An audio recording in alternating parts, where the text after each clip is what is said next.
और मस्जिद कोई और इसको फिरका परस्ती का हवा न दे सके और मस्जिद भाइयों के बीच में खाल पैदा न कर सके। इसके लिए ममता बनर्जी ने ये सनहती दिवस पालन किया है ताकि आपसी भाईचारगी, आपसी एकजहती बनी रहेगी, तभी हमारा देश तरक्की करेगा, तभी बंगाल तरक्की करेगा। ये उन तमाम फिरका परस्तों के मुंह पे तमाचा है जो हिंदू के नाम पे, मुस्लिम के नाम पे, क्रिश्चियन के नाम पे लोगों को बांटकर उनकी आइडेंटिटी पॉलिटिक्स करना चाहते हैं। उनके खिलाफ ये सनहती दिवस है।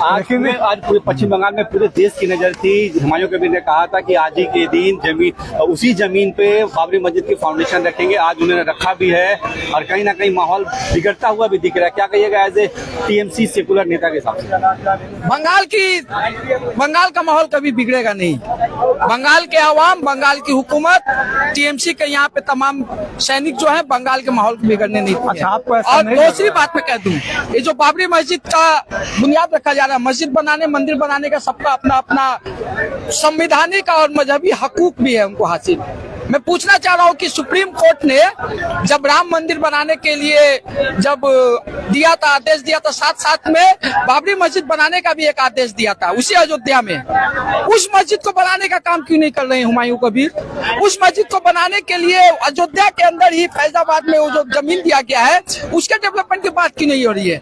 असल में 26 में इलेक्शन है, हुमायूं कबीर बीजेपी के हाथ में खेल रहे हैं और यहाँ के चंद जो मुस्लिम परस्त अपने आप को दिखाते हैं वैसे दलाल कुछ पार्टियां हैं, कुछ लोग हैं, उनके हाथों में खेलकर यहाँ की हुकूमत को गिराकर बीजेपी हुकूमत लाने की कोशिश ही है। उस सिलसिले में एक कड़ी है ये 2026 के सब खेल है। अगर बाबरी मस्जिद से मोहब्बत होता तो ये मोहब्बत उतने साल तक कहाँ थी हुमायूं कबीर का? सिर्फ ऐलान कर देने से नहीं होता है। आपको अगर बाबरी मस्जिद का इतना मोहब्बत, और बाबर के नाम पे मस्जिद क्यों?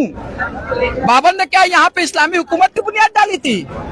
अरे बाबर के, अगर आप ये सोचते हैं कि बाबर मुस्लिम था, लेकिन उसी बाबर के नाम से मुसलमानों को बार बार टारगेट किया जाता है, मुसलमानों को शर्मसार किया जाता है। बाबर बहाना है, मुसलमानों पर निशाना होता है। इस बारे में क्या कहना चाहिए? यही तो सीख है, यही तो समझनी चाहिए। आप तो सच बात है कि बाबर बहाना है, मुसलमान टारगेट है। बाबर के नाम पे मुसलमानों नहीं, बाबर के नाम पे जो मुसलमान, गालियां दी जा रही है, बाबर के नाम पे जो मुसलमान उत्तेजित हो जाते हैं ना, उनको जानना चाहिए कि बाबर ने यहाँ पे कोई मुसलमानों के लिए ऐसा कोई काम नहीं किया है कि जिसके वजह से बाबर का नाम लेकर अगर मस्जिद बनानी है तो उमर फारूक के नाम पे बनाइए। हम वो बात नहीं कह रहे, हम ये कहना चाह रहे हैं कि खास करके जो है बाबर के नाम पे जो है मुसलमानों को निशाना बनाया जाता है। अरे ये संघियों का काम है। संघी चाहते हैं, नहीं संघी चाहते हैं कि यहाँ पर कि एक किसी का औरंगजेब, बाबर, इनके नाम पे, मुगल के नाम पे यहाँ के मुसलमानों को टारगेट किया जाता है। लेकिन हम बाबर की औलाद नहीं है, हम हिंदुस्तानी मुसलमान हैं और हिंदुस्तानी मुसलमान जहाँ पे औरंगजेब बाबर को भी मानता है वहाँ पे शिवाजी को भी मानता है। ये वाकई काबिल तारीफ है और आइंदा दिनों में इसका बहुत अच्छा इफेक्ट बंगाल और पूरे हिंदुस्तान में पड़ेगा।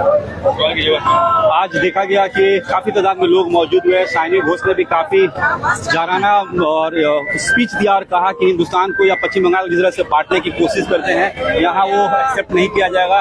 वही पानी पंडित भी पीता है, मुल्ला भी पीता है। जिस तरह से उन्होंने स्पीच दिया, क्या कुछ कहिएगा?